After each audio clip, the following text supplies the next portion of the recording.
Punjabi radio च वैसे सुन रहे सारे श्रोते बलविंदर कौर वालों प्यार भरी सत श्री अकाल ते जी। खबर ते नज़र प्रोग्राम लैके हाजिर है। खबर ते नज़र प्रोग्राम दे विच साडे नाल जुड़नगे बलतेज पन्नू जी, दसणगे पंजाब जां भारत विच की कुछ वापरिया, उस ते नज़र मारांगे। नज़र मारन तो पहलां धन्नवाद करना चाहुंदे साडे स्पॉन्सर जिन्हां ने इस प्रोग्राम नूं स्पॉन्सर कीता। आप सब तक पहुंचाया जी खालसा इंश्योरेंस एजेंसी वाले सैनोजे तो गुरदीप सिंह बिरदी कलोविस, अशांजी सिंह कलोटी चुब्बा सिटी, सतनाम सिंह शेरगिल सलमा तो, मनदीप सिंह सैनोजे तो, हरविंदर सिंह समरा चुब्बा सिटी, गुरवीर सिंह बराड़ फ्रेजनो तो, बहादुर सिंह गैल फ्रेजनो, हरवंत सिंह उपाओ चुब्बा सिटी। बहुत बहुत इन्हों के धन्नवादी इन्होंने इस प्रोग्राम को स्पॉन्सर किया। आप सब तक पहुँचाया जी। साडे नाल जुड़ चुके हैं बलतेज पन्नू जी, सत श्री अकाल, स्वागत है जी। सत श्री अकाल जी, धन्नवाद जी, बहुत मेहरबानी। तो बलतेज पन्नू जी, पहला आप कुछ एक हफ्ते पहला गल करते सीगे ठेकेदारां दी विजिलेंस दी जिहड़ी छानबीन हो रही आ, पर ठेकेदार दी चुस्ती देखो कि विजिलेंस है जिहड़ी देखदी रह गई। बिल्कुल जी, जिहड़ी विजिलेंस दी चुस्ती फुर्ती सी जी ओह तुसीं कह लो कि वो फेल हो गई।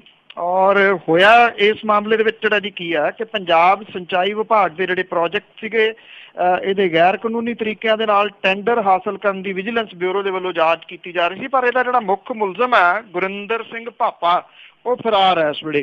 ਔਰ ਉਹਦੇ ਬੈਂਕ ਖਾਤਿਆਂ ਦੇ ਵਿੱਚੋਂ 100 ਕਰੋੜ ਰੁਪਏ ਤੋਂ ਵੱਧ ਦੀ ਰਕਮ ਜਿਹੜੀ ਹੈ ਜੀ ਉਹ ਕਢਵਾ ਕੇ ਲੈ ਗਿਆ। ਕੇਸ ਦਰਜ ਹੋਣ ਤੋਂ ਇੱਕ ਦਿਨ ਪਹਿਲਾਂ 18 ਅਗਸਤ ਨੂੰ ਗੁਰਿੰਦਰ ਸਿੰਘ ਭਾਪਾ ਆਖਰੀ ਵਾਰੀ ਦੇਖਿਆ ਗਿਆ ਸੀਗਾ। ਔਰ ਇਹ ਕਿਹਾ ਜਾ ਰਿਹਾ ਜੀ ਕਿ ਗੁਰਿੰਦਰ ਭਾਪੇ ਨੇ ਜਾਂਚ ਦੇ ਵਿੱਚ ਸਹਿਯੋਗ ਦੇਣ ਦੀ ਸਹਿਮਤੀ ਵੀ ਨਹੀਂ ਸੀ ਦਿੱਤੀ। ਹੁਣ ਉਹਦਾ ਮੋਬਾਈਲ ਫੋਨ ਬੰਦ ਹੈ, ਉਹਦੇ ਟਿਕਾਣੇ ਦੇ ਬਾਰੇ ਕੁਝ ਨਹੀਂ ਪਤਾ, ਉਹਦੇ ਡਰਾਈਵਰ ਤੇ ਉਹਦੇ ਨਾਲ ਦੇ ਸਾਥੀ ਵੀ ਗਾਇਬ ਨੇ। ਦਿਲਚਸਪ ਪੱਖ ਜਿਹੜਾ ਇਹ ਵੀ ਆ ਕਿ ਮਈ ਦੇ ਵਿੱਚ ਜਾਂਚ ਦਾ ਜਨਤਕ ਤੌਰ ਦੇ ਉੱਤੇ ਖੁਲਾਸਾ ਹੋਣ ਮਗਰੋਂ ਗੁਰਿੰਦਰ ਸਿੰਘ ਦੇ ਬੈਂਕਾਂ ਦੇ ਵਿਚਲੇ ਖਾਤਿਆਂ 'ਚੋਂ 100 ਕਰੋੜ ਰੁਪਏ ਤੋਂ ਵੱਧ ਦੀ ਰਕਮ ਉਹਨੇ ਕਢਵਾ ਲਈ। ਇਹਨਾਂ ਬੈਂਕ ਖਾਤਿਆਂ ਦੇ ਉੱਤੇ ਕੁਝ ਵੀ ਜਿਹੜਾ ਸੀ ਜਿੰਦਾ ਕੁੰਡਾ ਨਹੀਂ ਸੀ ਜਿਹੜਾ ਜੀ ਉਹ ਲਾਇਆ ਗਿਆ।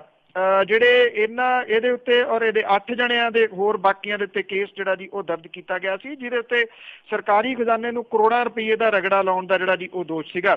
ਗੁਰਿੰਦਰ ਸਿੰਘ ਭਾਪੇ ਨੇ 10 ਸਾਲਾਂ ਦੇ ਵਿੱਚ ਜਿਹੜੀਆਂ ਖਰੀਦੀਆਂ ਪ੍ਰਾਪਰਟੀ ਸੀ ਉਹਦੀ ਸੂਚੀ ਤਿਆਰ ਕੀਤੀ ਗਈ ਹੈ ਜੀ, ਜਿਹਦੇ ਵਿੱਚ ਤਕਰੀਬਨ 100 ਕਰੋੜ ਰੁਪਏ ਤੋਂ ਉੱਪਰ ਦੀ ਜਾਇਦਾਦ ਬਣਦੀ ਆ। ਜਿਹੜੀ ਬਿਊਰੋ ਆ ਉਹਦੇ ਕੋਲੇ ਸੈਕਟਰ 18 ਤੇ 19 ਦੇ ਵਿੱਚ 2 ਕੋਠੀਆਂ, ਸ਼ਹਿਰ ਦੇ ਵਿੱਚ ਸ਼ਰਾਬ ਦੀ ਫੈਕਟਰੀ, ਪਟਿਆਲਾ, ਲੁਧਿਆਣਾ ਤੇ ਨੋਇਡਾ ਤੋਂ ਇਲਾਵਾ ਮੋਹਾਲੀ ਦੇ ਵਿੱਚ ਘੱਟੋ ਘੱਟ ਉਹਦੀਆਂ 8 ਜਾਇਦਾਦਾਂ ਜਿਹੜੀਆਂ ਜੀ ਉਹ ਦੱਸੀਆਂ ਜਾ ਰਹੀਆਂ ਨੇ, ਜਿਹੜੀਆਂ ਉਹਨੇ ਪਿਛਲੇ 10 ਸਾਲਾਂ ਦੇ ਦੌਰਾਨ ਖਰੀਦੀਆਂ। ਇਹ ਠੀਕ ਹੈ ਕਿ ਜਾਇਦਾਦ ਦੀ ਜਾਣਕਾਰੀ ਵਿਜੀਲੈਂਸ ਕੋਲੇ ਹੈਗੀ ਆ, ਪਰ ਜਿਹੜਾ ਪੈਸਾ ਉਹਦਾ ਬੈਂਕਾਂ 'ਚ ਪਿਆ ਸੀਗਾ ਜੀ 100 ਕਰੋੜ ਤਾਂ ਸਾਹਮਣੇ ਆ ਗਿਆ। ਖੋਰੇ ਉਹ ਕਿੰਨਾ ਹੋਰ ਸੀਗਾ ਜੀ ਜਿਹੜਾ ਕਢਾ ਕੇ ਉਹ ਨਿਕਲ ਗਿਆ ਹੋਇਆ ਜੀ। ਬਿਲਕੁਲ ਜੀ, ਪਤਾ ਨਹੀਂ ਕਿਹਦੇ ਨਾਂ ਤੇ ਕੀ ਕੁਛ ਕਰਾਇਆ ਹੋਣਾ ਜਿਹੜਾ ਲੈ ਕੇ ਨਿਕਲ ਗਿਆ। ਤੇ ਅੱਗੇ ਆਪਾਂ ਖੱਟੜ ਸਰਕਾਰ ਦੀ ਜੇ ਗੱਲ ਕਰੀਏ ਤੇ ਮੁੱਖ ਮੰਤਰੀ ਵੱਲੋਂ ਅਸਤੀਫਾ ਦੇਣ ਤੋਂ ਨਾ, ਬਿਲਕੁਲ ਜੀ, ਢੀਠਤਾ ਤੁਸੀਂ ਕਹਿ ਲਓ। ਜਦੋਂ ਚਾਰ ਫੇਰੇ ਜਿਹੜੀ ਹੈ ਜੀ ਉਹ ਗੱਲ ਹੋ ਰਹੀ ਆ ਉਹਦੀ ਨਾ ਜਿਹੜੀ ਜੀ ਨਾਕਾਮੀਆਂ ਦੀ ਕਿ ਕਿਹੜੇ ਤਰੀਕੇ ਦੇ ਨਾਲ ਉਹਨੇ ਹੈਂਡਲ ਕੀਤਾ ਜੀ। ਪਰ ਜਿਹੜੇ ਭਾਰਤੀ ਜਨਤਾ ਪਾਰਟੀ ਦੇ ਪ੍ਰਧਾਨ ਨੇ ਅਮਿਤ ਸ਼ਾਹ, ਉਹਨਾਂ ਨੂੰ ਰਿਪੋਰਟ ਜਾਂਚ ਜਿਹੜੀ ਸੀਗੀ ਜੀ ਉਹ ਸੌਂਪਣ ਤੋਂ ਬਾਅਦ ਜਿਹੜਾ ਜੀ ਮਨੋਹਰ ਲਾਲ ਖੱਟਰ ਨੇ ਇਹ ਗੱਲ ਜਿਹੜੀ ਕਹੀ ਕਿ ਜਿਹੜੇ ਡੇਰਿਆਂ ਦੇ ਉੱਤੇ ਕਿਹੜੀ ਪਾਰਟੀ ਨਹੀਂ ਜਾਂਦੀ ਸਪੋਰਟ ਲੈਣ ਦੇ ਵਾਸਤੇ। ਉਹਨਾਂ ਨੇ ਕਿਹਾ ਕਿ ਸਾਰੀਆਂ ਸਿਆਸੀ ਪਾਰਟੀਆਂ ਜਿਹੜੀਆਂ ਜੀ ਉਹ ਡੇਰਿਆਂ ਦੇ ਉੱਤੇ ਜਾਂਦੀਆਂ ਨੇ, ਪਰ ਉਹਨੇ ਇਹ ਕਿਹਾ ਕਿ ਇਹਦਾ ਮਤਲਬ ਇਹ ਨਹੀਂਗਾ ਕਿ ਅਸੀਂ ਕੋਈ VIP ਟਰੀਟਮੈਂਟ ਜਿਹੜੀ ਹੈ ਜੀ ਉਹ ਦਿੱਤੀ ਆ। ਜਦੋਂ ਕਿ ਉਹਨੇ ਇਹਦੀ ਜਿਹੜੀ ਇਹ ਗੱਲ ਕਹੀ ਕਿ ਕੋਈ ਡੇਰੇ ਵਾਲੇ ਦੇ ਨਾਲ ਸਮਝੌਤਾ ਜਿਹੜਾ ਉਹ ਨਹੀਂ ਸੀ ਕੀਤਾ ਗਿਆ, ਜਿਹੜਾ ਕਿ ਖਬਰਾਂ ਦੇ ਰੂਪ ਦੇ ਵਿੱਚ ਆ ਰਿਹਾ ਕਿ ਉਹਨੂੰ ਲਿਆਉਣਾ ਜਾਂ ਇੱਥੇ ਸਾਰਾ ਕੁਝ ਜਿਹੜਾ ਜੀ ਸੰਭਾਲਣਾ। ਉਹਨੇ ਇਹ ਵੀ ਕਿਹਾ ਕਿ ਕਾਨੂੰਨ ਤੋਂ ਉੱਪਰ ਕੋਈ ਨਿਗਾ। ਮਨੋਹਰ ਲਾਲ ਖੱਟਰ ਨੇ ਕਿਹਾ ਕਿ ਇਹ ਠੀਕ ਹੈ ਕਿ ਹਰਿਆਣੇ ਦੀ ਪੁਲਿਸ ਨੇ ਤਾਕਤ ਦੀ ਘੱਟ ਵਰਤੋਂ ਕੀਤੀ, ਪਰ ਹਿੰਸਾ ਦੇ ਵਿੱਚ ਸ਼ਾਮਲ ਲੋਕਾਂ ਦੇ ਖਿਲਾਫ ਕੋਈ ਨਰਮੀ ਜਿਹੜੀ ਹੈ ਜੀ ਉਹ ਨਹੀਂ ਵਿਖਾਈ ਗਈ। ਡੇਰਾ ਮੁਖੀ ਨੂੰ VIP ਅਹਿਮੀਅਤ ਦਿੱਤੇ ਜਾਣ ਦੇ ਬਾਰੇ 'ਚ ਉਹਨੇ ਇਹ ਕਿਹਾ ਜੀ ਕਿ ਦੋਸ਼ੀ ਠਹਿਰਾਏ ਜਾਣ ਤੋਂ ਬਾਅਦ ਉਹਨੂੰ ਆਰਜ਼ੀ ਤੌਰ ਦੇ ਉੱਤੇ ਗੈਸਟ ਹਾਊਸ ਦੇ ਵਿੱਚ ਰੱਖਿਆ ਗਿਆ ਸੀ, ਕਿਉਂਕਿ ਜੇਲ੍ਹ ਲਈ ਪ੍ਰਬੰਧ ਜਿਹੜੇ ਜੀ ਉਹ ਕੀਤੇ ਜਾ ਰਹੇ ਸੀਗੇ। ਉਹਨੇ ਆਪਣੇ ਅਸਤੀਫੇ ਤੋਂ ਜਿਹੜੀ ਜੀ ਫੇਰ ਨਾ ਕੀਤੀ। ਇਹ ਕਿਹਾ ਕਿ ਸਰਕਾਰ ਨੇ ਡੇਰੇ ਮਾਮਲੇ 'ਚ ਪੂਰੇ ਜ਼ਬਤ ਦੇ ਵਿੱਚ ਰਹਿ ਕੇ ਕਾਰਵਾਈ ਜਿਹੜੀ ਜੀ ਕੀਤੀ ਆ, ਜਿਹਦੇ ਤੋਂ ਉਹ ਸੰਤੁਸ਼ਟ ਨੇ, ਪਾਰਟੀ ਜਿਹੜੀ ਆ ਜੀ ਉਹ ਸੰਤੁਸ਼ਟ ਹੈ। ਉਹਨਾਂ ਨੇ ਕਿਹਾ ਕਿ ਇਸ ਕਰਕੇ ਜਿਨ੍ਹਾਂ ਨੇ ਅਸਤੀਫਾ ਮੰਗਣਾ ਉਹ ਮੰਗੀ ਜਾਣ, ਪਰ ਉਹ ਆਪਣਾ ਅਸਤੀਫਾ ਜਿਹੜਾ ਜੀ ਉਹ ਨਹੀਂ ਦੇਣਗੇ। ਜਿਹੜੀ 38 ਵਿਅਕਤੀ ਜਿਹੜੇ ਮਾਰੇ ਗਏ ਸਨ, ਉਹਨਾਂ ਨੇ ਕਿਹਾ ਕਿ ਉਹ ਦੰਗਾਕਾਰੀ ਜਿਹੜੇ ਜੀ ਉਹ ਸਨ। ਉਹਨੇ ਇਹ ਵੀ ਗੱਲ ਤੋਂ ਇਨਕਾਰ ਜਿਹੜਾ ਜੀ ਕੀਤਾ ਕਿ ਜੇ ਗੁਰਮੀਤ ਰਾਮ ਰਹੀਮ ਨੇ ਉਹਨੂੰ ਅਦਾਲਤ ਦੇ ਵਿੱਚ ਪਹੁੰਚਣ ਦਾ ਮੁੱਦਾ ਜਿਹੜਾ ਜੀ ਬਣਾ ਲੈਂਦਾ ਤੇ ਫਿਰ ਹਿੰਸਾ ਜਿਹੜੀ ਆ ਉਹ ਜ਼ਿਆਦਾ ਹੋਣੀ ਸੀ। ਇਸ ਮਾਮਲੇ ਤੇ ਉਹਨਾਂ ਨੇ ਕੁਛ ਨਹੀਂ ਕਿਹਾ ਕਿ ਧਾਰਾ 144 ਲਾ ਕੇ 1 ਲੱਖ ਤੋਂ ਉੱਤੇ ਬੰਦਾ ਜਿਹੜਾ ਜੀ ਕਿਵੇਂ ਇਕੱਠਾ ਹੋ ਜਾਣ ਦਿੱਤਾ, ਤੇ ਨਾਲ ਦੀ ਨਾਲ ਉਹਨਾਂ ਦੇ ਲੰਗਰ ਦਾ ਪ੍ਰਬੰਧ ਇਹਨਾਂ ਦਾ ਇੱਕ ਮੰਤਰੀ ਜਿਹੜਾ ਸੀਗਾ ਜੀ ਰਾਮ ਵਿਲਾਸ ਸ਼ਰਮਾ ਉਹ ਕਿਵੇਂ ਸਾਰਾ ਕਰਦਾ ਗਿਆ। ਪਰ ਦੂਜੇ ਪਾਸੇ ਇੱਕ ਜਿਹੜੀ ਜੀ ਰਾਹਤ ਦੇਣ ਵਾਲੀ ਗੱਲ ਇਹ ਆ ਕਿ ਪੰਜਾਬ ਹਰਿਆਣਾ ਹਾਈ ਕੋਰਟ ਜਿਹੜੀ ਲਗਾਤਾਰ ਇਹਦੇ ਉੱਤੇ ਨਿਗਾਹ ਰੱਖ ਰਹੀ ਆ, ਲਗਾਤਾਰ ਆਪਣੇ ਹੁਕਮ ਜਿਹੜੇ ਆ ਜੀ ਉਹ ਜਾਰੀ ਕਰ ਰਹੀ ਆ। ਉਹਨੇ ਇੱਕ ਵਾਰੀ ਫੇਰ ਇਹ ਗੱਲ ਕਹੀ ਆ ਕਿ ਪੰਜਾਬ ਤੇ ਹਰਿਆਣੇ ਦੇ ਵਿੱਚ ਭੰਨ ਤੋੜ ਦੀਆਂ ਜਿੰਨੀਆਂ FIR ਜਿਹੜੀਆਂ ਦਰਜ ਹੋਈਆਂ ਨੇ, ਹਮਲਿਆਂ ਦੀਆਂ FIR ਦਰਜ ਹੋਈਆਂ ਨੇ, ਪੰਚਕੂਲਾ ਦੰਗੇ ਨੇ, ਚਾਹੇ ਪੰਜਾਬ ਦੇ ਵਿੱਚ ਜਿੱਥੇ ਵੀ ਹੋਇਆ, ਇਹ ਜਿੰਨੇ ਪਰਚੇ ਦਰਜ ਹੋਏ ਆ ਇਹ ਬਿਨਾਂ ਜਿਹੜੀ ਅਦਾਲਤ ਦੀ ਪਰਮਿਸ਼ਨ ਤੋਂ ਰੱਦ ਨਹੀਂ ਕੀਤੇ ਜਾ ਸਕਣਗੇ ਜੀ। ਇਹ ਬੜੀ ਅਹਿਮ ਗੱਲ ਹੈ ਕਿਉਂਕਿ ਸਰਕਾਰਾਂ ਕੀ ਕਰਦੀਆਂ ਨੇ, ਇਦਾਂ ਦੇ ਪਰਚੇ ਦਰਜ ਕਰ ਦਿੰਦੀਆਂ, ਮੁੜ ਕੇ ਫਿਰ ਜਿਹੜੀ ਰਾਜਨੀਤਿਕ ਜਿਹੜੀ ਹੈ ਜੀ ਉਹ ਸ਼ਰਨ ਲੈਣ ਦੇ ਵਾਸਤੇ, ਰਾਜਨੀਤਿਕ ਤੌਰ ਤੇ ਲਾਹਾ ਲੈਣ ਦੇ ਵਾਸਤੇ ਉਹਨਾਂ ਦੇ ਬੰਦਿਆਂ ਦੇ ਉੱਤੇ ਪਰਚੇ ਜਿਹੜੇ ਰੱਦ ਕਰ ਦਿੰਦੀਆਂ ਨੇ। ਪਰ ਪੰਜਾਬ ਹਰਿਆਣਾ ਹਾਈ ਕੋਰਟ ਨੇ ਹੁਕਮ ਲਾਤਾ ਜੀ ਕਿ ਬਿਨਾਂ ਅਦਾਲਤ ਦੀ ਪਰਮਿਸ਼ਨ ਤੋਂ ਕੋਈ ਪਰਚਾ ਰੱਦ ਨਹੀਂ ਹੋਊਗਾ। ਜੀ ਜੀ ਬਿਲਕੁਲ, ਇਹ ਤਾਂ ਗੱਲ ਬਹੁਤ ਚੰਗੀ ਉਹਨਾਂ ਨੇ ਕੀਤੀ ਆ। ਤੇ ਅੱਗੇ ਆਪਾਂ ਜੇ ਪੰਜਾਬ ਦੇ ਵਿੱਚ ਜਿਹੜੇ ਡੇਰੇ ਨੂੰ ਸਿਕਿਉਰਿਟੀ ਗਾਰਡ ਦਿੱਤੇ ਹੋਏ ਸੀ, ਜੇ ਉਹਨਾਂ ਦੀ ਗੱਲ ਕਰੀਏ ਤੇ ਪੰਜਾਬ ਸਰਕਾਰ ਨੇ ਉਹਨਾਂ ਨੂੰ ਦੋਹਰੇ ਹਥਿਆਰ ਦਿੱਤੇ ਹੋਏ ਸੀ। ਬਿਲਕੁਲ ਜੀ, ਇਹ ਗੱਲਾਂ ਹੁਣ ਹੌਲੀ ਹੌਲੀ ਜਿਹੜੀਆਂ ਦੀ ਸਾਰੀਆਂ ਸਾਹਮਣੇ ਆ ਰਹੀਆਂ ਨੇ। ਕੱਲ ਵੀ ਗੱਲ ਕੀਤੀ ਸੀ ਕਿ ਕਿਵੇਂ 2 ਪਿੰਡਾਂ ਦੇ ਨਾਮ ਜਿਹੜੇ ਆ ਜੀ ਉਹ ਬਦਲੇ ਗਏ ਡੇਰੇ ਦੇ ਪ੍ਰੈਸ਼ਰ ਦੇ ਥੱਲੇ ਜਾਂ ਡੇਰੇ ਨੂੰ ਖੁਸ਼ ਕਰਨ ਦੇ ਵਾਸਤੇ ਜਿਹੜਾ ਜੀ। ਹੁਣ ਇਹ ਸਾਹਮਣੇ ਆ ਰਿਹਾ ਜੀ ਕਿ 8 ਮੈਂਬਰੀ ਸੁਰੱਖਿਆ ਦਸਤਾ ਜਿਹੜਾ ਜੀ ਉਹ ਪੰਜਾਬ ਪੁਲਿਸ ਨੇ ਵੀ ਡੇਰੇ ਦੇ ਮੁਖੀ ਦੀ ਸਿਕਿਉਰਿਟੀ ਦੇ ਵਾਸਤੇ ਲਾਇਆ ਹੋਇਆ ਸੀ, ਜਿਹੜਾ ਉਹਦੇ ਜੇਲ੍ਹ ਜਾਣ ਤੋਂ ਬਾਅਦ ਰਾਤੋਂ ਰਾਤ ਜਿਹੜਾ ਉਹ ਵਾਪਸ ਬੁਲਾ ਲਿਆ ਗਿਆ। ਪੰਜਾਬ ਪੁਲਿਸ ਡੇਰੇ ਦੇ ਮੁਖੀ ਦੀ ਸੁਰੱਖਿਆ ਦੇ ਵਾਸਤੇ ਇੰਨੀ ਫਿਕਰਮੰਦ ਸੀਗੀ ਕਿ ਉਹਦੇ ਨਾਲ ਲਾਏ ਹੋਏ ਜਿੰਨੇ ਗਨਮੈਨ ਸੀ ਹਰੇਕ ਨੂੰ 2-2 ਹਥਿਆਰ ਜਿਹੜੇ ਆ ਜੀ ਉਹ ਦਿੱਤੇ ਹੋਏ ਸੀ। ਜਦੋਂ ਇਹਨੇ ਉਹ ਪੋਸ਼ਾਕ ਪਾਉਣ ਵਾਲਾ ਅਡੰਬਰ ਕੀਤਾ ਸੀਗਾ, ਜਾਮੇ ਇਨਸਾਫ ਪਿਆਉਣ ਵਾਲਾ, ਉਸ ਟਾਈਮ ਤੋਂ ਬਾਅਦ ਗੁਰਮੀਤ ਰਾਮ ਰਹੀਮ ਜਿਹੜਾ ਜੀ ਇਹ ਪੰਜਾਬ ਦੇ ਵਿੱਚ ਨਹੀਂ ਕਦੀ ਆਇਆ। ਜਦੋਂ ਪੰਜਾਬ ਦੇ ਵਿੱਚ ਉਹ ਨਹੀਂ ਆਇਆ, ਉਹਦੀ ਕੋਈ ਫੇਰੀ ਹੈ ਵੀ ਨਹੀਂ ਸੀ ਸੰਭਾਵੀ। ਫਿਰ ਪੰਜਾਬ ਪੁਲਿਸ ਨੇ 8 ਮੈਂਬਰੀ ਉਹਨੂੰ ਸੁਰੱਖਿਆ ਕਿਉਂ ਦਿੱਤੀ ਹੋਈ ਸੀਗੀ, ਇਹ ਜਿਹੜਾ ਜੀ ਵੱਡਾ ਸਵਾਲ ਹੈ। ਪਿਛਲੀ ਅਕਾਲੀ ਭਾਜਪਾ ਗੱਠਜੋੜ ਸਰਕਾਰ ਦੇ ਸਮੇਂ ਡੇਰਾ ਮੁਖੀ ਨੂੰ ਸਮੇਂ-ਸਮੇਂ ਦੇ ਉੱਤੇ ਸੁਰੱਖਿਆ ਜਿਹੜੀ ਉਹ ਦਿੱਤੀ ਗਈ। ਪੁਲਿਸ ਦੇ 2 ਗਨਮੈਨ ਜਦੋਂ ਡੇਰਾ ਮੁਖੀ ਦੇ ਜੇਲ੍ਹ ਜਾਣ ਪਿੱਛੋਂ ਵੀ ਸਰਸੇ ਦੇ ਵਿੱਚ ਘੁੰਮ ਰਹੇ ਸੀਗੇ ਤਾਂ ਸਰਸੇ ਦੀ ਪੁਲਿਸ ਨੇ ਉਹਨਾਂ ਨੂੰ ਹਿਰਾਸਤ ਦੇ ਵਿੱਚ ਜਿਹੜਾ ਜੀ ਲਿਆ। ਹੁਣ ਸੁਰੱਖਿਆ ਵਿੰਗ ਜਿਹੜਾ ਜੀ ਉਹਨੂੰ ਚਿੰਤਾ ਇਸ ਗੱਲ ਦੀ ਹੋ ਗਈ ਵੀ ਕਿਤੇ ਹਾਈ ਕੋਰਟ ਇਸ ਮਾਮਲੇ ਦਾ ਨੋਟਿਸ ਨਾ ਲੈ ਲਵੇ। ਉਹਨੇ ਰਾਤੋਂ ਰਾਤ ਜਿਹੜੇ ਸੀਗੇ ਜੀ ਉਹ ਸਾਰੇ ਦੇ ਸਾਰੇ ਸੱਦੇ, ਤੇ ਹੁਣ ਜਿਹੜੇ ਬਠਿੰਡੇ ਦੇ SSP ਨੇ ਉਹ ਕਹਿੰਦੇ ਕਿ ਇੱਕ ਗਨਮੈਨ ਜਿਹੜਾ ਜੀ ਉਹ ਵਾਪਸ ਨਹੀਂ ਆਇਆ ਤੇ ਉਹਨੂੰ ਮੁਅੱਤਲ ਜਿਹੜਾ ਜੀ ਉਹ ਕਰ ਦਿੱਤਾ ਗਿਆ। ਇਹਨੂੰ ਗਨਮੈਨ ਨੂੰ ਅਸਾਲਟ ਤੇ ਪਿਸਟਲ ਜਿਹੜੇ ਆ ਜੀ ਉਹ ਜਾਰੀ ਕੀਤੇ ਹੋਏ ਸੀ। ਮਾਨਸਾ ਪੁਲਿਸ ਨੇ 3 ਗਨਮੈਨ ਜਿਹੜੇ ਆ ਜੀ ਉਹ ਡੇਰੇ ਦੇ ਮੁਖੀ ਦੇ ਨਾਲ ਤਾਇਨਾਤ ਕੀਤੇ ਹੋਏ ਸੀਗੇ। ਇਹ ਕਿਹਾ ਜਾ ਰਿਹਾ ਜੀ ਕਿ ਉਹ ਕੀ ਕਰਦਾ ਸੀਗਾ, ਉਹਦੇ ਜਿਹੜੇ ਚਲਾਉਣ ਵਾਲੇ ਡੇਰੇ ਆ ਉਹ ਆਪਦੇ ਹੀ ਬੰਦੇ ਜਿਹੜੇ ਉਹਨਾਂ ਦੇ ਪੁਲਿਸ ਦੇ ਵਿੱਚ ਨੇ ਉਹਨਾਂ ਨੂੰ ਜਿਹੜਾ ਜੀ ਉਹ ਲੈਂਦਾ ਸੀਗਾ ਪੁੱਛ ਕੇ ਕਿ ਕਿਹੜੇ ਨੇ, ਕਿ ਜਿਹਨੇ ਜਗ੍ਹਾ ਦੇ ਉੱਤੇ ਪ੍ਰੇਮੀਆਂ ਦੀ ਜਿਹੜੀ ਜੀ ਬਹੁਤਾਤ ਰਹੀ ਆ ਉੱਥੋਂ ਹੀ ਉਹਨੇ ਜਿਹੜਾ ਜੀ ਇਹ ਗਨਮੈਨ ਲਏ ਹੋਏ ਸੀਗੇ। ਭਾਵ ਕਿ ਉਹ ਇੱਕ ਕਿਸਮ ਦੇ ਨਾਲ ਉਹਦੇ ਸੇਵਕ ਹੀ ਸੀਗੇ ਜਿਹੜੇ ਪੁਲਿਸ ਦੇ ਵਿੱਚ ਤਾਇਨਾਤ ਸੀਗੇ। ਹੁਣ ਬਹੁਤੇ ਜਿਹੜੇ ਆ ਜੀ ਉਹ ਵਾਪਸ ਬੁਲਾ ਲਏ ਗਏ ਨੇ। ਜਿਹੜੇ ਪੁਲਿਸ ਦੇ ਸੂਤਰ ਨੇ ਉਹ ਦੱਸਦੇ ਨੇ ਕਿ ਉਹਨਾਂ ਦੇ ਜਿਹੜੇ ਪੁਲਿਸ ਵਾਲੇ ਸੀ, ਸੁਰੱਖਿਆ ਕਰਮਚਾਰੀ ਸੀ, ਉਹ ਵਾਪਸ ਆ ਗਏ ਆ, ਇੱਕ ਨੂੰ ਛੱਡ ਕੇ, ਜਿਹਨੂੰ ਕਿ ਮੁਅੱਤਲ ਜਿਹੜਾ ਜੀ ਉਹ ਕਰ ਦਿੱਤਾ ਗਿਆ। ਕਿਉਂਕਿ ਇਹ ਜਿਹੜੀਆਂ ਬੇਨਿਯਮੀਆਂ ਪਿਛਲੇ ਸਮੇਂ ਦੇ ਦੌਰਾਨ ਹੋਈਆਂ ਨੇ ਜੀ, ਕਿਸੇ ਦੀ ਹਿੰਮਤ ਨਹੀਂ ਸੀਗੀ ਕਿ ਉਹ ਪੁੱਛ ਸਕਦਾ। ਜੇ ਕੋਈ ਪੁੱਛਦਾ ਸੀਗਾ ਤੇ ਤੁਹਾਨੂੰ ਪਤਾ ਹੀ ਹੈ ਜੀ ਕਿ ਡੇਰੇ ਦੇ ਪ੍ਰੇਮੀ ਤੇ ਉਹਨਾਂ ਪ੍ਰੇਮੀਆਂ ਦੇ ਕਹੇ ਦੇ ਉੱਤੇ ਜਾਂ ਇਹਨਾਂ ਨੂੰ ਚਲਾਉਣ ਵਾਲੇ ਜਿਹੜੇ ਡੇਰੇ ਨੂੰ ਉਹਨਾਂ ਦੇ ਕਹੇ ਦੇ ਉੱਤੇ ਪੁਲਿਸ ਝੱਟ ਦੇਣੇ ਜਿਹੜਾ ਜੀ ਉਹ ਪਰਚਾ ਕਿਵੇਂ ਦਰਜ ਕਰਦੀ ਸੀ। ਜਿਵੇਂ ਹਨੀਪ੍ਰੀਤ ਦਾ ਜਿਹੜਾ ਹਸਬੈਂਡ ਸੀਗਾ ਸਾਬਕਾ, ਹੁਣ ਤਾਂ ਹਸਬੈਂਡ ਜੋ ਪ੍ਰੈਸ ਕਾਨਫਰੰਸ ਚੰਡੀਗੜ੍ਹ 'ਚ ਕਰਦਾ ਤਾਂ ਅਗਲੇ 2 ਘੰਟਿਆਂ ਦੇ ਵਿੱਚ ਉਹਦੇ ਉੱਤੇ ਇਰਾਦਾ ਕਤਲ ਦਾ ਪਰਚਾ ਜਿਹੜਾ ਜੀ ਉਹ ਦਰਜ ਹੋ ਜਾਂਦਾ। ਜੀ ਬਿਲਕੁਲ, ਸਾਰੀ ਇਹ ਮਿਲੀ ਭੁਗਤ ਸੀ। ਤਾਂ ਅੱਗੇ ਵੀ ਆਪਾਂ ਇਹਨਾਂ ਦੀ ਡੇਰੇ ਵਾਲਿਆਂ ਦੀ ਗੱਲ ਕਰਦੇ ਹਾਂ। ਭਾਜਪਾ ਤੋਂ ਲਾਂਭੇ ਹੋ ਕੇ ਕਾਂਗਰਸ ਦੇ ਨਾਲ ਨੇੜਤਾ ਵਧਾਉਣ ਲੱਗੇ ਜੀ। ਬਿਲਕੁਲ ਜੀ, ਹਾਲਾਂਕਿ ਜਿਹੜਾ ਡੇਰੇ ਦਾ ਮੁਖੀ ਕੌਣ ਹੋਊਗਾ ਇਹਨੂੰ ਲੈ ਕੇ ਅਟਕਲਾਂ ਜਿਹੜੀਆਂ ਦੀ ਉਹ ਚੱਲ ਰਹੀਆਂ ਨੇ। ਜਿਹੜੀ ਬਹੁਤ ਚਰਚਿਤ ਹਨੀਪ੍ਰੀਤ ਲੱਭਦੀ ਨਹੀਂ ਸੀ ਜਿੱਦਣ ਦਾ ਇਹ ਡੇਰੇ ਵਾਲੇ ਨੂੰ ਸਜ਼ਾ ਹੋਈ ਆ, ਉਹ ਵੀ ਦੱਸਦੇ ਆ ਕਿ ਇਹਦੇ ਪਿੰਡ ਜਿਹੜਾ ਜੀ ਉਹ ਗੁਰੂਸਰ ਮੋਢੀਆ ਪਹੁੰਚ ਗਈ ਆ ਰਾਜਸਥਾਨ ਦੇ ਵਿੱਚ, ਹਨੂਮਾਨਗੜ੍ਹ ਦੇ ਵਿੱਚ। ਜਿਹੜਾ ਇਹ ਕਿਹਾ ਜਾ ਰਿਹਾ ਜੀ ਕਿ ਉੱਥੇ ਜਿਹੜੇ ਬਾਕੀ ਮੈਂਬਰ ਨੇ ਪਰਿਵਾਰ ਦੇ ਉਹਨਾਂ ਨੇ ਬਹੁਤਿਆਂ ਨੇ ਇਹਦਾ ਨਾਮ ਜਿਹੜਾ ਜੀ ਉਹ ਨਹੀਂ ਲਿਆ ਡੇਰੇ ਦੇ ਮੁਖੀ ਦੇ ਵਜੋਂ। ਔਰ ਇਹ ਕਿਹਾ ਜਾ ਰਿਹਾ ਜੀ ਕਿ ਡੇਰੇ ਦੇ ਮੁਖੀ ਦੇ ਵਜੋਂ ਜਿਹੜਾ ਇਹਦਾ ਗੁਰਮੀਤ ਰਾਮ ਰਹੀਮ ਦਾ ਮੁੰਡਾ ਉਹਨੂੰ ਜਿਹੜਾ ਜੀ ਉਹਦਾ ਨਾਮ ਹੀ ਸਾਹਮਣੇ ਆ ਰਿਹਾ ਕਿ ਉਹਨੂੰ ਬਣਾਇਆ ਜਾਵੇ ਅਗਲਾ ਇੰਚਾਰਜ ਇਹਦਾ ਜਸਮੀਤ ਇੰਸਾ ਜਿਹੜਾ ਜੀ ਉਹਨੂੰ। ਹੁਣ ਜਿਹੜੀ ਭਾਰਤੀ ਜਨਤਾ ਪਾਰਟੀ ਨੂੰ ਜਿਹੜੀ ਇਹਨਾਂ ਨੇ ਸਪੋਰਟ ਦਿੱਤੀ ਹੋਈ ਸੀਗੀ, ਕਿਉਂਕਿ ਡੇਰੇ ਵਾਲੇ ਜਿਹੜੇ ਚਲਾਉਣ ਵਾਲੇ ਆ ਉਹ ਇਹ ਕਹਿੰਦੇ ਆ ਕਿ ਹਰਿਆਣੇ ਦੇ ਵਿੱਚ ਭਾਰਤੀ ਜਨਤਾ ਪਾਰਟੀ ਦੀ ਸਰਕਾਰ ਨਹੀਂ ਸੀ ਆਉਂਦੀ ਕਿਸੇ ਵੀ ਹਾਲਤ ਦੇ ਵਿੱਚ। ਉਹ ਕਹਿੰਦੇ ਅਸੀਂ ਇਹ ਸਰਕਾਰ ਬਣਾ ਕੇ ਦਿੱਤੀ ਤੇ ਨਾਲ ਹੁਣ ਕਹਿੰਦੇ ਆ ਗਿਲਾ ਕਰਦੇ ਅਗਲਾ ਕਿ ਵੇਖੋ ਉਹਨਾਂ ਨੇ ਸਾਡੇ ਨਾਲ ਕੀ ਕੀਤਾ। ਤਾਂ ਕਿ ਉਹਨਾਂ ਨੂੰ ਲੱਗਦਾ ਜਿਹੜੀ ਗੱਲ ਛੋਟੇ ਜਿਹੇ ਰੂਪ ਦੇ ਵਿੱਚ ਪਹਿਲਾਂ ਘੁੰਮਦੀ ਸੀ ਕਿ ਹਨੀਪ੍ਰੀਤ ਕਹਿੰਦੀ ਆ ਕਿ ਸਾਡੇ ਨਾਲ ਧੋਖਾ ਕੀਤਾ ਗਿਆ, ਇਹ ਕਿਹਾ ਗਿਆ ਸੀਗਾ ਕਿ ਸਾਰਾ ਕੁਝ ਖਤਮ ਕਰਾ ਦਿਆਂਗੇ ਤੇ ਉਲਟਾ ਲਿਆ ਕੇ ਸਾਨੂੰ ਜਿਹੜਾ ਜੀ ਉਹ ਫਸਾ ਦਿੱਤਾ। ਉਹ ਕਿਤੇ ਨਾ ਕਿਤੇ ਜਿਹੜੀ ਆ ਜੀ ਉਹ ਕਹਾਣੀ ਸਹੀ ਜਿਹੜੀ ਆ ਉਹ ਜਾਪਦੀ ਹੈ। ਹੁਣ ਜਿਹੜੇ ਡੇਰੇ ਵਾਲੇ ਆ ਜੀ ਉਹ ਇਹ ਸਮਝਦੇ ਆ ਕਿ ਭਾਰਤੀ ਜਨਤਾ ਪਾਰਟੀ ਤੋਂ ਉਹ ਖਹਿੜਾ ਜਿਹੜਾ ਉਹ ਛਡਾਉਣਗੇ ਤੇ ਇਹਦਾ ਕਾਂਗਰਸ ਜਿਹੜਾ ਜੀ ਉਹ ਲਾਹਾ ਲੈਣਾ ਚਾਹੁੰਦੀ ਆ।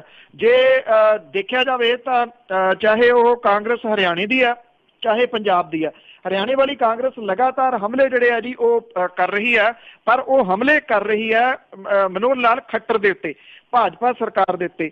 ਡੇਰੇ ਦੇ ਬਾਰੇ ਦੇ ਵਿੱਚ, ਡੇਰੇ ਵਾਲੇ ਦੇ ਬਾਰੇ ਦੇ ਵਿੱਚ ਇੱਕ ਵੀ ਲਫ਼ਜ਼ ਜਿਹੜਾ ਜੀ ਉਹਨਾਂ ਨੇ ਨਹੀਂ ਬੋਲਿਆ, ਇਨਕਲੂਡ ਇਸ ਮਾਮਲੇ ਦੇ ਉੱਤੇ ਜਿਹੜੀ ਸਜ਼ਾ ਉਹਦੇ ਬਾਰੇ ਵੀ ਉਹਨਾਂ ਨੇ ਆਪਣੀ ਜ਼ੁਬਾਨ ਨਹੀਂ ਖੋਲੀ। ਇਹੋ ਜਿਹੇ ਹਾਲਾਤ ਜਿਹੜੇ ਆ ਜੀ ਪੰਜਾਬ ਦੇ ਨੇ।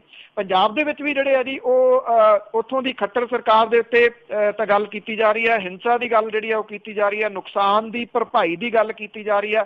ਸਜ਼ਾ ਦੇ ਬਾਰੇ ਦੇ ਵਿੱਚ ਕੋਈ ਕਾਂਗਰਸੀ ਜਿਹੜਾ ਜੀ ਉਹ ਬੋਲਣ ਦੇ ਵਾਸਤੇ ਤਿਆਰ ਨਹੀਂਗਾ, ਨਾ ਉਹ ਗੁਰਮੀਤ ਰਾਮ ਰਹੀਮ ਦੇ ਬਾਰੇ ਦੇ ਵਿੱਚ ਕੋਈ ਲਫ਼ਜ਼ ਜਿਹੜਾ ਜੀ ਉਹ ਬੋਲਣ ਦੇ ਵਾਸਤੇ ਤਿਆਰ ਹੈ। ਇਹ ਕਿਹਾ ਜਾ ਰਿਹਾ ਜੀ ਕਿ ਡੇਰੇ ਦੇ ਵਿੱਚ ਸੰਭਾਵੀ ਰੂਪ 'ਚ ਜਸਮੀਤ ਇੰਸਾ ਜੇ ਉਹਨੂੰ ਜਿਹੜਾ ਜੀ ਮੁਖੀ ਲਾਇਆ ਜਾਂਦਾ, ਉਹ ਹਰਮਿੰਦਰ ਜੱਸੀ ਦਾ ਜਵਾਈ ਆ। ਹਰਮਿੰਦਰ ਜੱਸੀ ਜਿਹੜੇ ਕਿ ਕਾਂਗਰਸ ਦੇ ਸਾਬਕਾ ਜਿਹੜੇ ਆ ਜੀ ਉਹ ਵਿਧਾਇਕ ਆ, ਜਿਹਦੇ ਕਰਕੇ ਕਾਂਗਰਸ ਸਮਝਦੀ ਆ ਕਿ ਡੇਰੇ ਦੇ ਉੱਤੇ ਡੋਰੇ ਜਿਹੜੇ ਆ ਜੀ ਉਹ ਕਾਂਗਰਸ ਦੇ ਪੈ ਸਕਦੇ ਆ। ਪਰ ਜਿਹੜੇ ਹਾਲਾਤ ਮੌਜੂਦਾ ਬਣੇ ਹੋਏ ਆ ਉਹ ਸਿਆਸੀ ਪਾਰਟੀਆਂ ਦੀ ਅਜੇ ਵੀ ਜਿਹੜੀ ਜਮਾ ਘਟਾਓ ਆ ਉਹਦੇ ਤੋਂ ਪਰੇ ਆ। ਕਿਉਂਕਿ ਦੇਖਿਆ ਜਾਵੇ ਤਾਂ ਇਸ ਵੇਲੇ ਹਾਲਾਤ ਜਿਹੜੇ ਇਹ ਬਣ ਗਏ ਪੰਜਾਬ ਹਰਿਆਣਾ ਦੇ ਵਿੱਚ ਕਿ ਜਿਹੜੇ ਇਹਦੇ ਪ੍ਰੇਮੀ ਸੀਗੇ, ਜਿਹੜਾ ਵੋਟ ਬੈਂਕ ਸੀਗਾ, ਉਹਨਾਂ ਨੇ ਇਹਦੀਆਂ ਫੋਟੋਆਂ ਲਾ ਕੇ ਸੁੱਟਤੀਆਂ। ਜਿਹੜੇ ਲੋਕਟ ਸੀਗੇ ਉਹ ਗਲਾਂ ਦੇ ਵਿੱਚੋਂ ਲਾ ਕੇ ਸੁੱਟ ਦਿੱਤੇ। ਜੇ ਕਿਸੇ ਨੇ ਪਾਏ ਆ ਤੇ ਉਹ ਲੁਕੋ ਕੇ ਰੱਖਦੇ, ਜਿਹੜੇ ਪਹਿਲਾਂ ਮੂਹਰੇ ਜਿਹੜਾ ਜੀ ਉਹ ਰੱਖਦੇ ਸੀਗੇ। ਅੱਗੋਂ ਜਿਹੜਾ ਜੀ ਕੀ ਡੇਰੇ ਦੇ ਵਿੱਚ ਇੰਨੀ ਭੀੜ ਮੁੜ ਕੇ ਇਕੱਤਰ ਹੋ ਜਾਊਗੀ, ਬਹੁਤ ਵੱਡਾ ਸਵਾਲ ਹੈ, ਜਿਹਦੇ ਚਾਂਸਸ ਜਿਹੜੇ ਆ ਜੀ ਬਹੁਤ ਘੱਟ ਦਿੰਦੇ ਆ।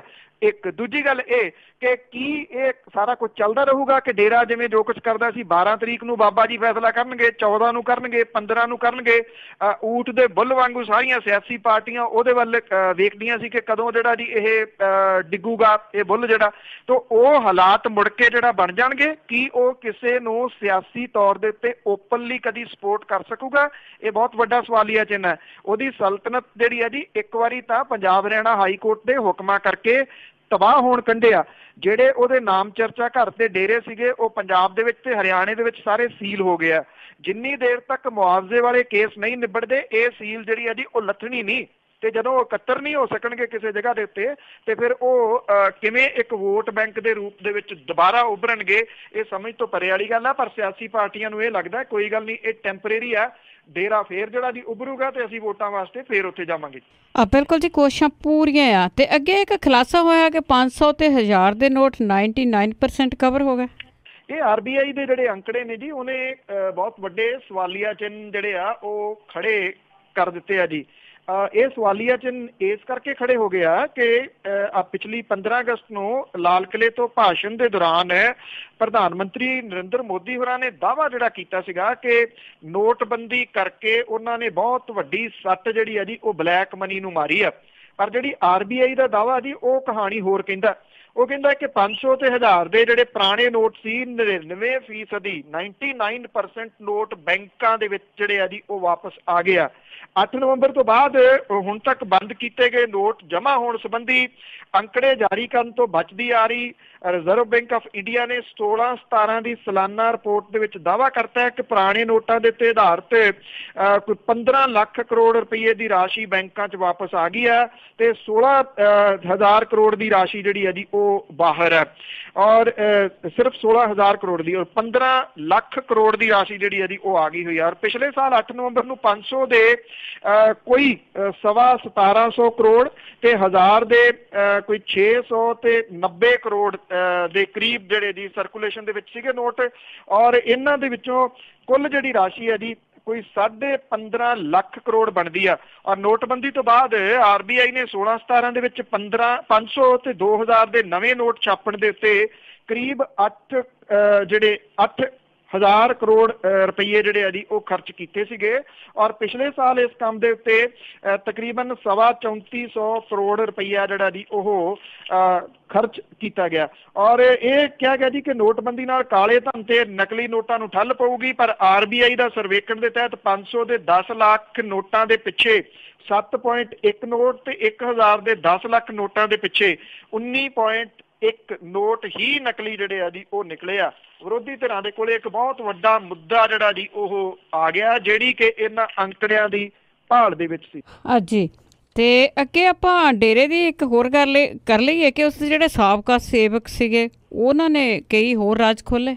बिल्कुल जी, इन्हां सेवकां दे विच दो जिहड़े जी वो शामिल ने। एक तां जिहड़ा जी गुरदास सिंह तूर ते दूसरा जिहड़ा है जी हंसराज चौहान।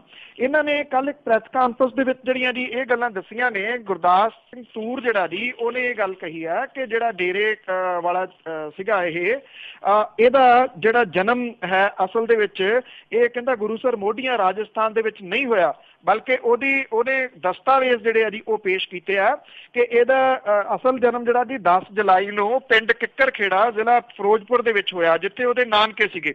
ਔਰ ਉਹਦਾ ਨਾਂ ਵੀ ਅਸਲ ਦੇ ਵਿੱਚ ਹਰਪਾਲ ਸਿੰਘ ਸੀਗਾ, ਜਿਹੜਾ ਕਿ ਬਾਅਦ ਦੇ ਵਿੱਚ ਇਹਨੇ ਬਦਲ ਲਿਆ।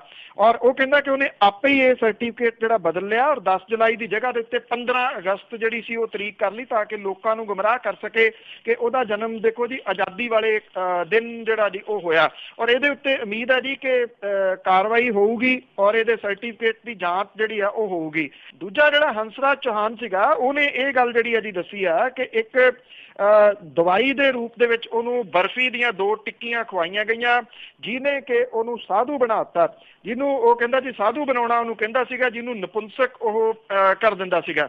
ਉਹ ਇਹ ਕਹਿੰਦਾ ਹੰਸਰਾਜ ਚੌਹਾਨ ਕਿ ਉਹ ਇੰਨੇ ਜ਼ਿਆਦਾ ਸਦਮੇ ਦੇ ਵਿੱਚ ਜਿਹੜਾ ਦੀ ਰਿਹਾ ਜਦੋਂ ਉਹਦੀਆਂ ਪੱਟੀਆਂ ਖੁੱਲੀਆਂ ਕਿ ਉਹ ਕਈ ਦਿਨ ਉੱਥੇ ਰੋਂਦਾ ਰਿਹਾ। ਉਹ ਕਹਿੰਦਾ ਜੀ ਕਿ ਨਪੁੰਸਕ ਕਰਨ ਤੋਂ ਬਾਅਦ ਡੇਰਾ ਮੁਖੀ ਉਹਨੂੰ ਕਹਿੰਦਾ ਕਿ ਉਹ ਹੁਣ ਸੱਚਾ ਭਗਤ ਜਿਹੜਾ ਜੀ ਉਹ ਬਣ ਗਿਆ। ਉਹ ਕਹਿੰਦਾ ਕਿ ਉਹ 7 ਸਾਲ ਡੇਰੇ ਦੇ ਵਿੱਚ ਨਰਕ ਭਰੀ ਜ਼ਿੰਦਗੀ ਜਿਹੜੀ ਆ ਜੀ ਉਹ ਜਿਉਂਦਾ ਰਿਹਾ ਤੇ 2009 ਦੇ ਵਿੱਚ ਡੇਰੇ ਤੋਂ ਖਹਿੜਾ ਛਡਾ ਕੇ ਬਾਹਰ ਨਿਕਲ ਗਿਆ। ਪਰ ਉਹ ਕਹਿੰਦਾ ਕਿ ਉਹਦੇ ਪਰਿਵਾਰ ਨੂੰ ਉਹਨੂੰ ਇੰਨਾ ਮਾਨਸਿਕ ਤਸ਼ੱਦਦ ਦੇ ਵਿੱਚੋਂ ਜਾਣਾ ਪਿਆ ਕਿ ਡੇਰੇ ਵਾਲੇ ਲਗਾਤਾਰ ਉਹਦੇ ਘਰ ਆਉਂਦੇ ਉੱਤੇ ਪ੍ਰੈਸ਼ਰ ਪਾਉਂਦੇ ਕਿ ਤੂੰ ਸਾਡੇ ਨਾਲ ਜਿਹੜਾ ਜੀ ਉਹ ਚੱਲ। ਪਰ ਉਹ ਕਹਿੰਦਾ ਕਿ ਮੈਂ ਮੁੜ ਕੇ ਵਾਪਸ ਉੱਥੇ ਗਿਆ ਨਹੀਂ। ਸੋ ਇਹ ਜਿਹੜੇ ਉਹਨਾਂ ਨੇ ਕੱਲ ਦੋਸ਼ ਪ੍ਰੈਸ ਕਾਨਫਰੰਸ ਦੇ ਵਿੱਚ ਲਾਏ ਨੇ, ਖਾਸ ਤੌਰ ਦੇ ਉੱਤੇ ਸਰਟੀਫਿਕੇਟ ਵਾਲਾ ਮਾਮਲਾ ਜਿਹੜਾ ਜੀ ਉਹ ਕਾਫੀ ਉੱਭਰ ਪਿਆ। ਉਮੀਦ ਹੈ ਕਿ ਇਹਦੇ ਉੱਤੇ ਇਨਵੈਸਟੀਗੇਸ਼ਨ ਜਿਹੜੀ ਹੈ ਜੀ ਉਹ ਹੋਊਗੀ। ਇਹਦਾ ਮਤਲਬ ਇਹ ਆ ਇੱਕ ਤਾਂ ਇਹ ਜੀ ਕਿ ਇੱਕ ਕੇਸ ਦਾ ਹੋਰ ਰਾਹ ਖੁੱਲ ਰਿਹਾ, ਦੂਸਰਾ ਇਹ ਕਿ ਅਜੇ ਇਹ ਪੁਰਾਣੇ ਜਿਹੜੇ ਲੋਕ ਬੋਲਦੇ ਰਹੇ ਨੇ ਦੋਵੇਂ ਜਾਣੇ ਪਿਛਲੇ ਸਮੇਂ ਤੋਂ ਵੀ ਉਹ ਬੋਲੇ ਨੇ, ਪਰ ਉਮੀਦ ਹੈ ਕਿ ਕਈ ਹੋਰ ਹੁਣ ਜਿਹੜਾ ਜੀ ਉਹ ਆਉਂਦੇ ਦਿਨਾਂ ਦੇ ਦੌਰਾਨ ਬੋਲਣਗੇ ਤੇ ਹੋਰ ਬਹੁਤ ਸਾਰੇ ਰਾਜ ਵੀ ਖੁੱਲਣਗੇ, ਕੇਸ ਵੀ ਖੁੱਲਣਗੇ ਬਾਬੇ ਦੇ ਖਿਲਾਫ। ਪਰ ਲੋਕ ਬੜੇ ਖੁਸ਼ ਹੈ ਜੀ। ਤੇ ਅੱਗੇ ਆਪਾਂ ਜਲੰਧਰ ਦੇ ਵਿੱਚ ਇੱਕ ਲੜਕੀ ਦੀ ਗੱਲ ਕੀਤੀ ਸੀ, ਥਾਣੇ ਦੇ ਵਿੱਚ ਉਸ ਨੂੰ ਵੈਸੇ ਹੀ ਰੱਖ ਲਿਆ ਸੀਗਾ ਤੇ ਉਸ ਦਾ ਮਾਮਲਾ ਹੁਣ ਭਖਿਆ ਪੰਜਾਬ ਮਨੁੱਖੀ ਅਧਿਕਾਰ ਕਮਿਸ਼ਨ ਕੋਲ ਏਅਰਪੋਰਟ। ਜੀ ਜਿਹੜਾ ਪੰਜਾਬ ਹਿਊਮਨ ਰਾਈਟਸ ਕਮਿਸ਼ਨ ਹੈ ਜੀ ਉਹਨੇ ਜਿਹੜਾ ਜੀ ਛੇੜਛਾੜ ਕਰਨ ਵਾਲਿਆਂ ਦੇ ਖਿਲਾਫ ਸ਼ਿਕਾਇਤ ਕਰਨ ਗਈ ਕੁੜੀ ਜਿਹਨੂੰ ਜਲੰਧਰ ਦੀ ਪੁਲਿਸ ਦੇ ਵੱਲੋਂ 2 ਦਿਨ ਦੇ ਵਿੱਚ ਥਾਣੇ 'ਚ ਬਿਨਾਂ ਪਰਚੇ ਤੋਂ ਜਿਹੜਾ ਜੀ ਉਹ ਰੱਖਿਆ ਗਿਆ ਸੀ, ਉਹਦਾ ਨੋਟਿਸ ਜਿਹੜਾ ਉਹ ਲਿਆ। ਪੁਲਿਸ ਤੇ ਲੜਕੀ ਤੋਂ ਜਿਹੜੇ ਖਾਲੀ ਕਾਗਜ਼ਾਂ ਦੇ ਉੱਤੇ ਦਸਤਖਤ ਕਰਾਉਣ ਦੇ ਦੋਸ਼ ਵੀ ਜਿਹੜੇ ਉਹ ਲੱਗੇ ਸੀ। ਕਮਿਸ਼ਨ ਨੇ ਜਲੰਧਰ ਦੇ ਪੁਲਿਸ ਕਮਿਸ਼ਨਰ ਤੋਂ ਰਿਪੋਰਟ ਜਿਹੜੀ ਆ ਉਹ ਤਲਬ ਕਰ ਲਈ ਹੈ। ਐਕਚੁਅਲੀ ਅਗਸਤ 22 ਦੀ ਗੱਲ ਹੈ ਜੀ ਕਿ ਜਲੰਧਰ ਬੱਸ ਅੱਡੇ ਦੇ ਨੇੜੇ ਕੁਝ ਮੁੰਡਿਆਂ ਨੇ ਬਟਾਲਾ ਨੇੜਲੇ ਪਿੰਡ ਦੀ ਜਿਹੜੀ ਗ੍ਰੰਥੀਆਂ ਦੀ ਕੁੜੀ ਸੀ ਉਹਦੇ ਨਾਲ ਛੇੜਛਾੜ ਕੀਤੀ। ਉਹਨੇ ਜਿਹੜੇ ਉਹਦੇ ਨਾਲ ਪੜ੍ਹਦੇ ਮੁੰਡੇ ਸੀ ਉਹਨਾਂ ਨੂੰ ਸੱਦ ਲਿਆ, 2 ਧਿਰਾਂ ਦੇ ਵਿਚਾਲੇ ਜਿਹੜਾ ਜੀ ਝਗੜਾ ਹੋ ਗਿਆ। ਕੁੜੀ ਜਿਹੜੀ ਸੀ ਉਹਦੇ ਪਿਓ ਨੇ ਦੋਸ਼ ਲਾਇਆ ਕਿ ਉਹਦੀ ਬੇਟੀ ਜਦੋਂ ਸ਼ਿਕਾਇਤ ਦਰਜ ਕਰਾਉਣ ਗਈ ਤਾਂ ਪੁਲਿਸ ਨੇ 2 ਰਾਤਾਂ ਉਹਨੂੰ ਥਾਣੇ ਦੇ ਵਿੱਚ ਜਿਹੜਾ ਜੀ ਉਹ ਰੱਖਿਆ, ਜਦੋਂ ਕਿ ਉਹਦੇ ਪਿਤਾ ਦੇ ਮੁਤਾਬਕ ਉਹਦਾ FIR ਦੇ ਵਿੱਚ ਨਾਂ ਵੀ ਦਰਜ ਨਹੀਂ ਸੀਗਾ।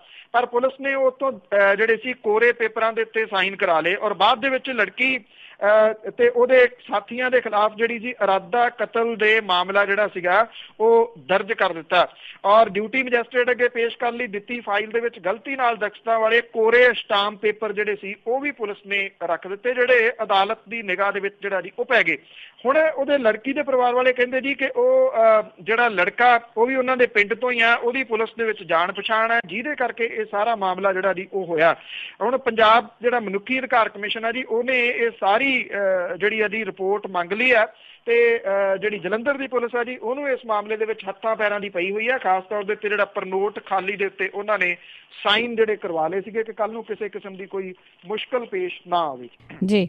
ਤੇ ਅੱਗੇ ਆਪਾਂ ਗੱਲ ਕਰਦੇ ਹਾਂ ਜੀ, ਮੇਰੇ ਖਿਆਲ ਵਿੱਚ 1.5 ਸਾਲ ਤੋਂ ਉੱਤੇ ਹੋ ਗਿਆ ਇੱਕ ਅਕਾਲੀਆਂ ਦਾ ਆਗੂ ਮੁੱਖਾ ਮਾਰਿਆ ਗਿਆ ਸੀਗਾ ਤੇ ਉਸ ਮਾਮਲੇ ਦੇ ਵਿੱਚ ਅਦਾਲਤ ਨੇ DCP ਨੂੰ ਤਲਬ ਕੀਤਾ। ਇਹ ਜੂਨ 15 ਦੀ ਬਿਲਕੁਲ ਗੱਲ ਹੈ ਜੀ। ਜਿਹੜੀ ਸ਼ਹਿਰੀ ਪੁਲਿਸ ਸੀ ਅੰਮ੍ਰਿਤਸਰ ਦੀ, ਉਹਦੇ ਨਾਰਕੋਟਿਕਸ ਵਿਭਾਗ ਦੀ ਟੀਮ ਜਿਹੜੀ ਸੀ ਉਹਨੇ ਵੇਰਕਾ ਦੇ ਨੇੜੇ ਇੱਕ ਅਕਾਲੀ ਆਗੂ ਮੁਖਜੀਤ ਸਿੰਘ ਮੁੱਖਾ ਦਾ ਕਤਲ ਜਿਹੜਾ ਦੀ ਉਹ ਕੀਤਾ ਸੀਗਾ। ਪੁਲਿਸ ਅਧਿਕਾਰੀ ਉਦੋਂ ਕਹਿੰਦੇ ਸੀਗੇ ਕਿ ਇੱਕ ਗੈਂਗਸਟਰ ਜਿਹੜਾ ਸੀਗਾ ਜੱਗੂ ਭਗਵਾਨਪੁਰੀਆ ਦੀ ਉਹ ਭਾਲ ਦੇ ਵਿੱਚ ਸੀਗੇ, ਗਲਤ ਸ਼ਨਾਖਤ ਕਰਕੇ ਅਕਾਲੀ ਆਗੂ ਜਿਹੜਾ ਦੀ ਉਹ ਨਿਸ਼ਾਨਾ ਬਣ ਗਿਆ। ਪੁਲਿਸ ਵਾਲੇ ਕਹਿੰਦੇ ਕਿ ਉਹਨਾਂ ਨੂੰ ਲੱਗਿਆ, ਉਹਨਾਂ ਦੀ ਜਾਣਕਾਰੀ ਸੀਗੀ ਕਿ ਜੱਗੂ ਭਗਵਾਨਪੁਰੀਆ ਇਸ ਕਾਰ ਦੇ ਵਿੱਚ ਜਿਹੜਾ ਦੀ ਆ ਰਿਹਾ ਤੇ ਉਹਨੂੰ ਨੇੜੇ ਤੋਂ ਜਿਹੜੀਆਂ ਸੀਗੀਆਂ ਜੀ ਘੇਰ ਕੇ ਉਹਦੀ ਕਾਰ ਨੂੰ ਗੋਲੀਆਂ ਮਾਰੀਆਂ ਗਈਆਂ ਔਰ ਬਾਅਦ ਦੇ ਵਿੱਚ ਪਤਾ ਲੱਗਾ ਕਿ ਇਹ ਕੋਈ ਜੱਗੂ ਭਗਵਾਨਪੁਰੀਆ ਨਹੀਂ ਸੀਗਾ ਬਲਕਿ ਇਹ ਅਕਾਲੀ ਆਗੂ ਮੁਖਜੀਤ ਸਿੰਘ ਮੁੱਖਾ ਸੀਗਾ।